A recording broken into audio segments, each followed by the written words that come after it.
Welcome to the Tallen Time podcast, featuring entrepreneur and philanthropist Terry Tallen and longtime award-winning journalist Tom Brew. We'll be telling you stories from around the country about sports, business, philanthropy, and mentoring. It's a full season of podcasts right here at tallentime.com. And welcome to the show.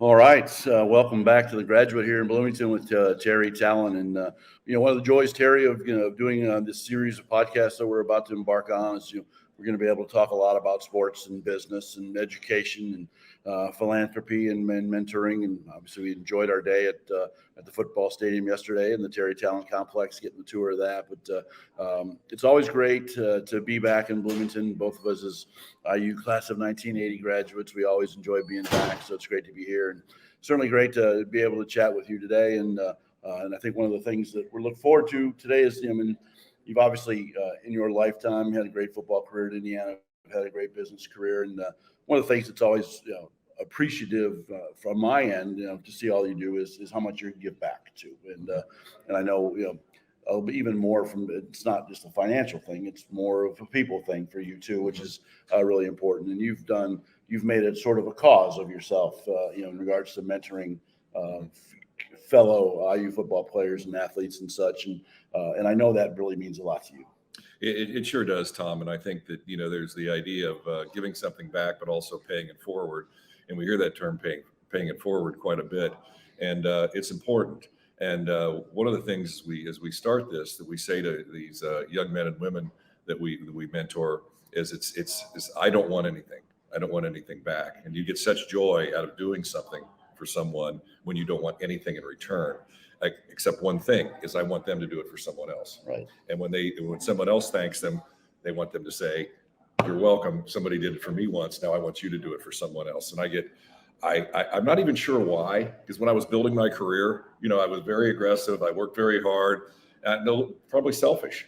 But at this stage of the game for me, I get such joy out of working with these young men and women to help them. One of the things that we did 14 years ago, in concert with Indiana University, we funded the Terry Tallen Football Leadership Scholarship that is given annually to a team captain that is ideally enrolled in the Kelley School of Business.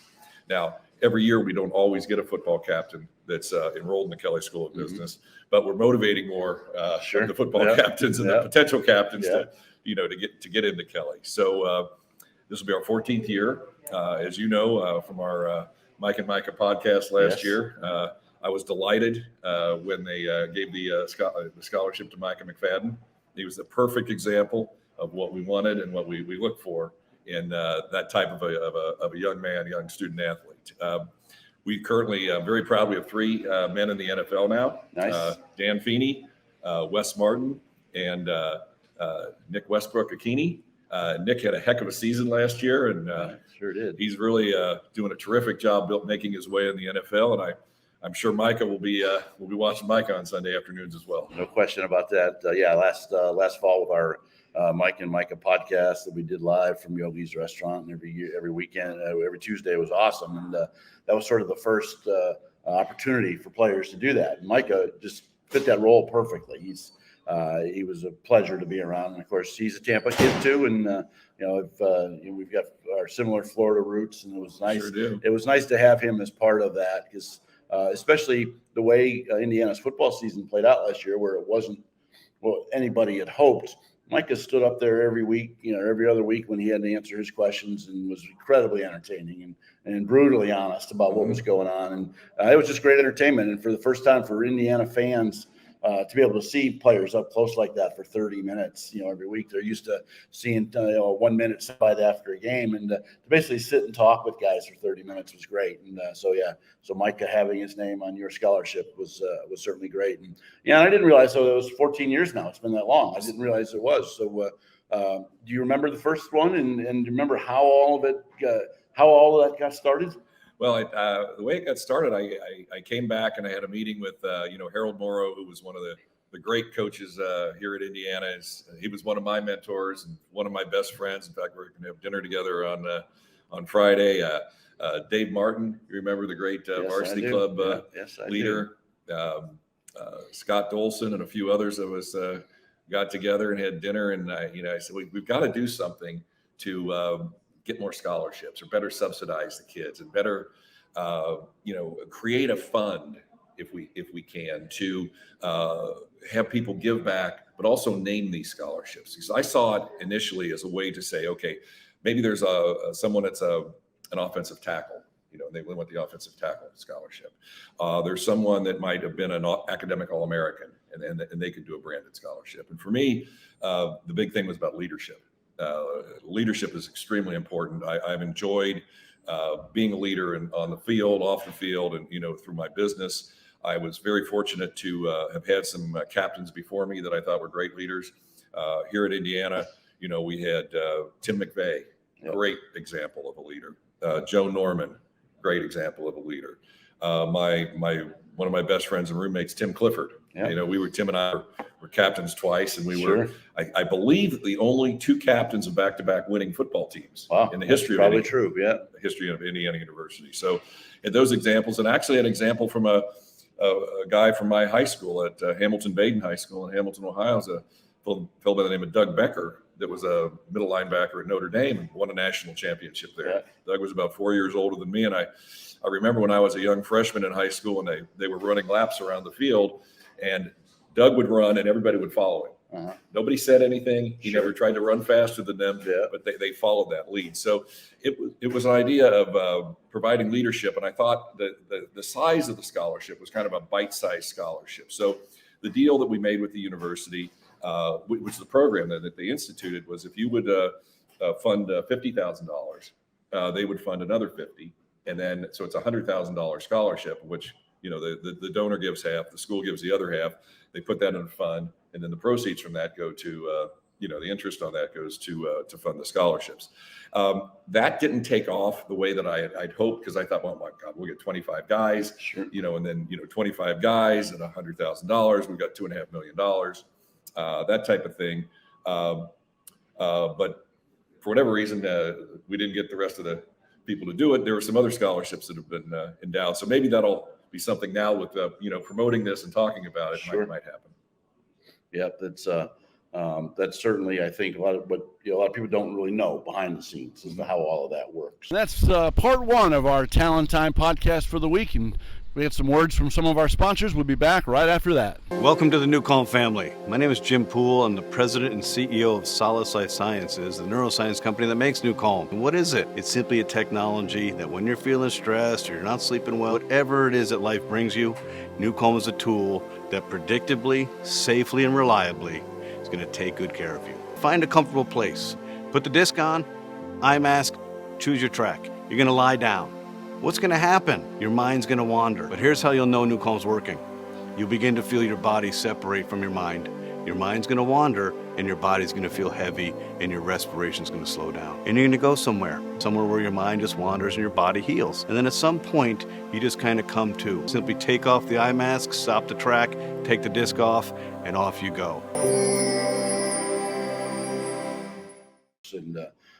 But above and beyond just funding the scholarship, you've played a very active role in these kids' lives too every year, right? I have, and more so recently in the last 5 or 6 years. One young man in particular who is a terrific individual, very smart. His name is Marcus Oliver. Now, you remember Marcus as a great player. Marcus was a 3-time captain. Now, think about that. He was a captain as a sophomore. That is extremely rare. So Marcus is from my hometown in Hamilton, Ohio. And I was delighted when he got his scholarship. I'd never met Marcus before he had received the scholarship. And Marcus actually came back for the stadium dedication, and we found out that he hadn't graduated. So we said, Marcus, I'm going to tell you what. You graduate, you put in the time to graduate. I said, we're going to be trying to help you with your life the rest of the way, and to do everything we can to help you with your career. So Marcus has been interning with us. Nice. He's learning the commercial real estate industry, and he's doing a great job. One of the things with Marcus, and you learn about a lot of football players, is that they're very smart. And, you're a linebacker, and you're reading these defenses, and you're reading these formations. Marcus would know where the ball was going the instant it was snapped. Yeah. It was instincts, it was practice, but was also being highly intelligent. So Marcus is building a career, and we're very, very proud of him. We're also involved. One of the things about it too is in my business career, I didn't have really a mentor. I kind of had to figure it out on my own. And so I would compete with people who, were the second generation or third generations, in their family's real estate companies. Right. And I'm going into these meetings and they're like, well, my father did this, and my grandfather did that. And, they were trying to negotiate me or out-negotiate me. And what did I have to say? But okay, your dad did this and I'm a middle linebacker. Let's go. I kind of like my position Exactly. in that anyway. So You can hit harder. Right? Yeah. Hopefully negotiate better. But so what I'm seeing now, and even with my young nephew, who we're very proud to announce, Sam Tallen, who's going to be coming to Indiana for the 2022 season as a preferred walk-on. Thank you, Tom Allen. Thank you, Scott Dolson and Mark Deal. He is elated. We're thrilled.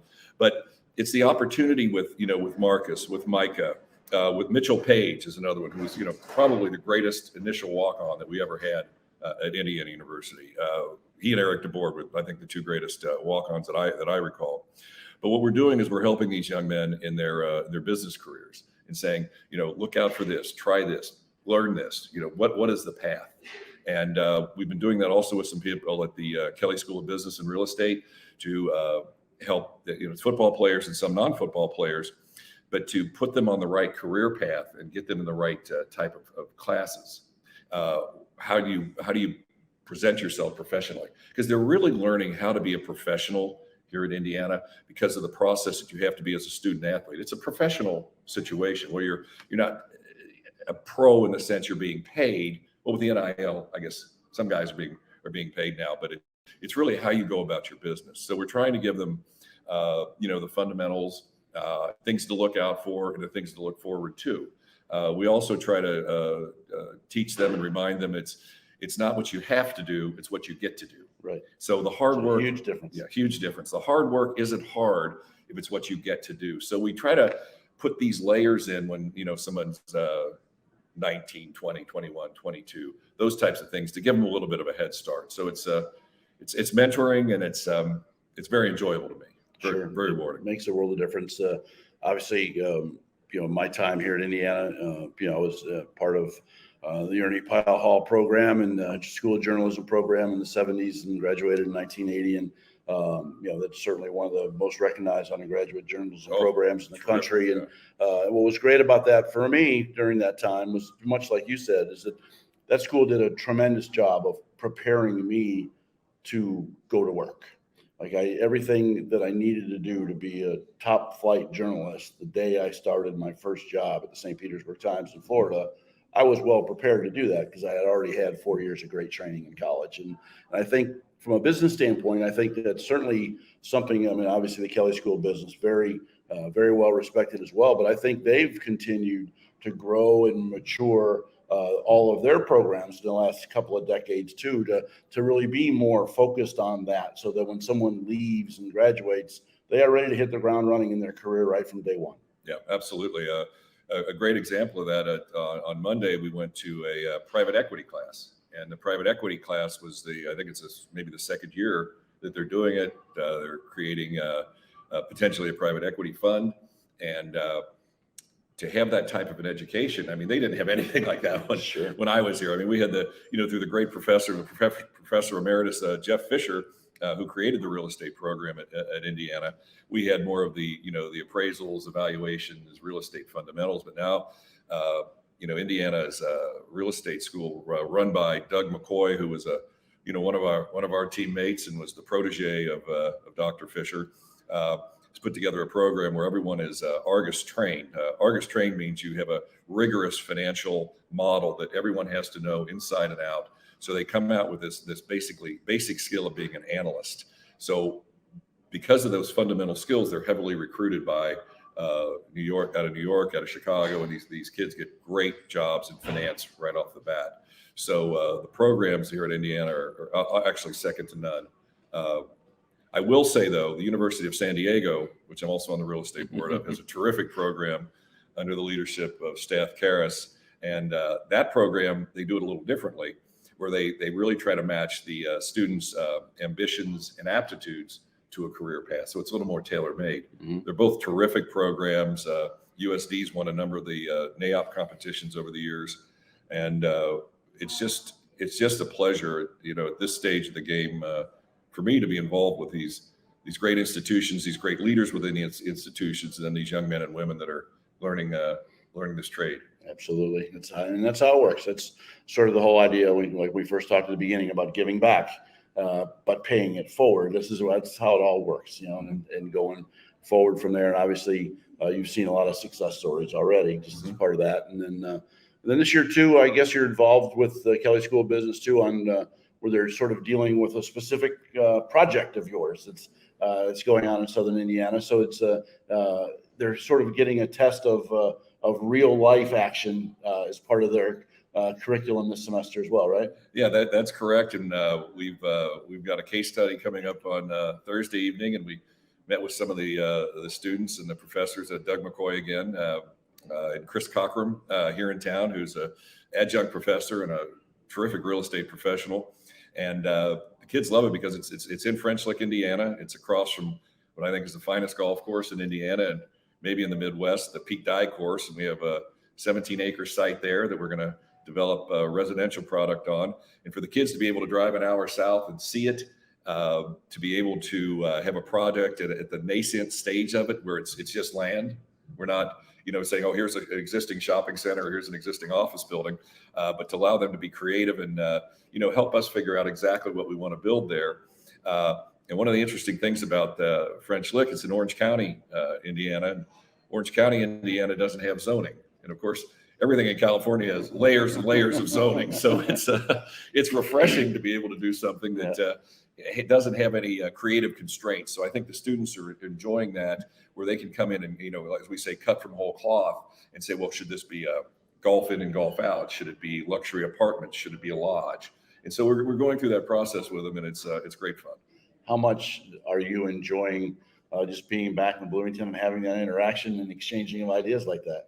Oh, Tom, I love it. I know we saw each other at the game last night, and to be back on campus, it's always great. What's not to like in Bloomington? Exactly. Yeah, and especially when you can have a mid-February day where it's 55 degrees. That's I always joke with people that that is the joy of being the southernmost campus in the Big Ten. The weather's beautiful here today, and you don't get that anywhere else. And but being back around in Bloomington, and I know you've had a couple other stops here this year as well. So I think part of the reasoning behind a little bit about why you like to do a lot of this stuff is it gives you that opportunity to come back to Bloomington too. Oh, it sure does. I'm an easy victim for a trip to Bloomington, and it's a wonderful city, and it's a wonderful school, and it's wonderful people. I mean, outside of the university, which is obviously a fabulous institution, the people here and the people have always been great here. The people are what makes the difference, and we've got a lot of friends for many, many years here, and it's great to come back and see them, and like seeing you, my friend. There you go. And and I think obviously, as we talked about in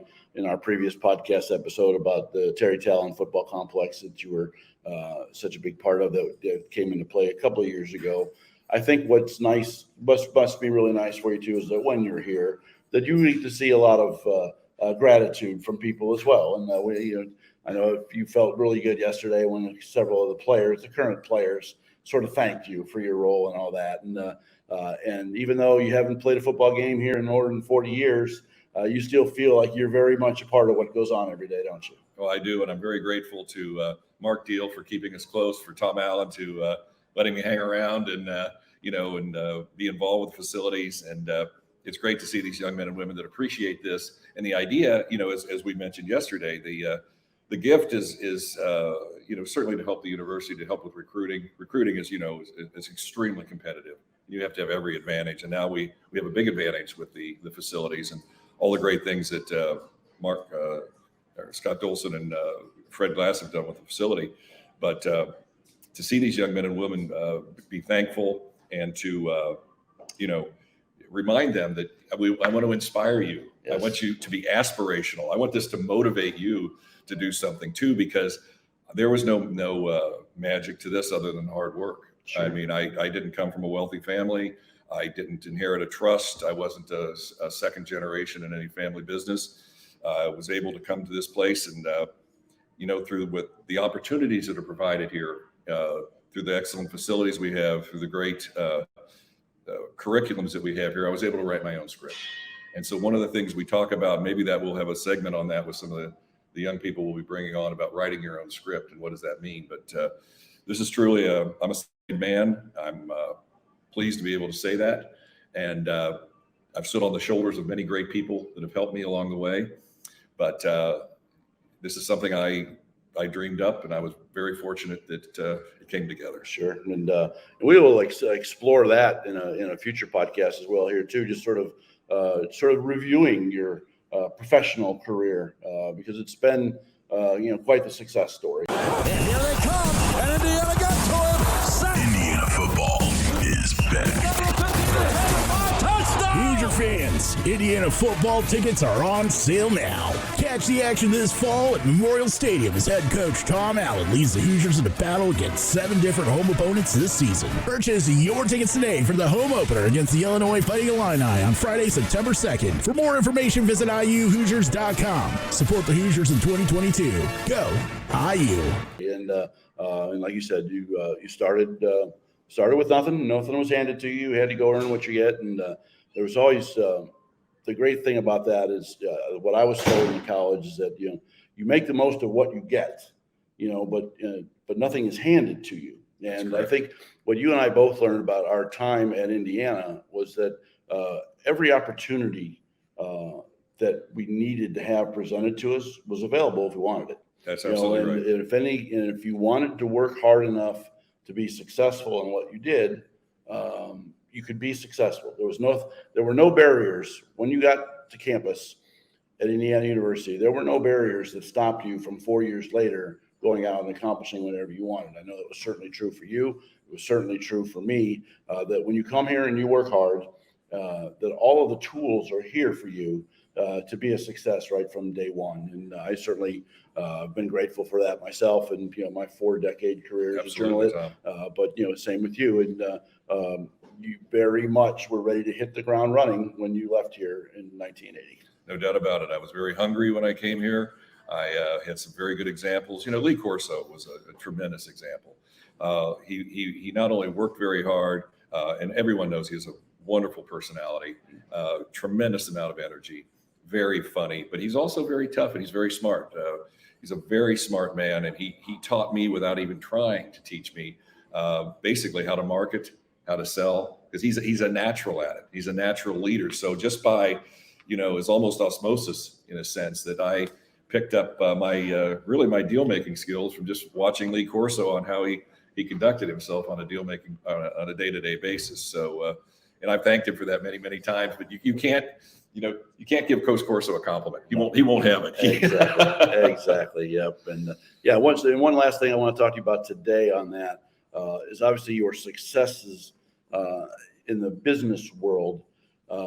It's obvious to see the things you've done well at, how much being a part of a football team and being a football player and a football captain and a mentor to your own players, and that how all of that team aspect of football carries over into business and being successful and putting deals together. There's no question about it. And one of the, when you started that comment, the thing that just jumps into my mind is it's family. Our football team was a family. Our football team is still a family. Mark Deal, he'll send out an email and everybody, almost 500 people on it. And it's not just the players. It's not just the coaches. It's the administrators. It's the trainers. It was everybody that was involved around the team. Last night at the game, we saw the great Buzz Kurpius, who was, Buzz Kurpius was the first female football coach in the history of college football.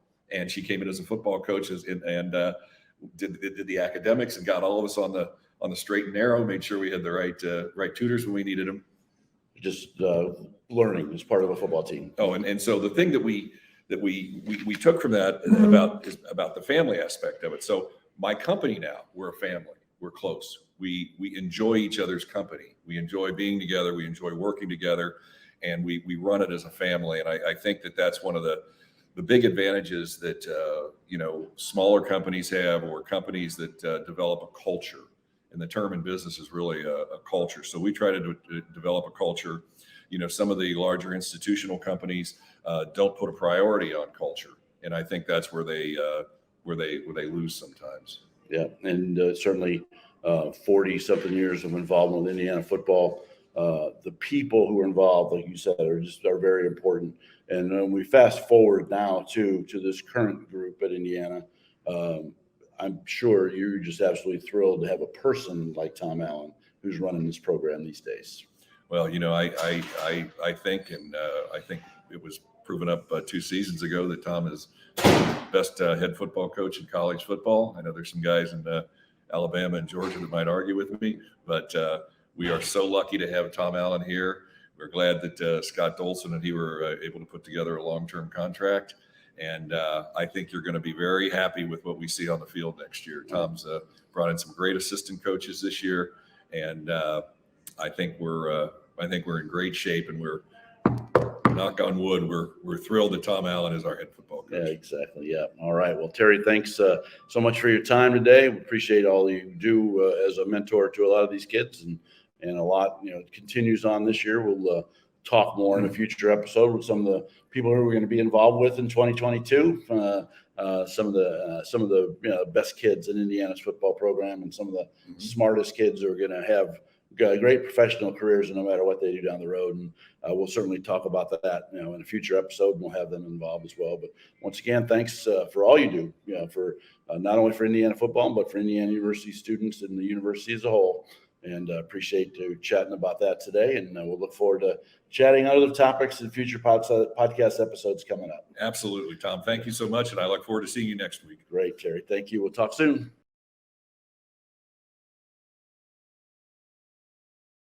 Newcom is neuroscience. It's not a fairy tale. It's not a bedtime story. There are a number of competitors in this space. And once you use Newcom, you'll find out who the real deal is. You'll benefit greatly from it. And don't be fooled by slick advertising. Go with the science. Science is where it's at.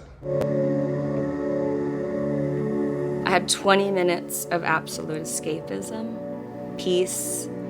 I was in like a twilight. I didn't know where I was or what was happening, but I never wanted it to end. I can laugh with people. I don't get irritated. I don't get frustrated. It is accessible. It's affordable. It's something that everyone can do.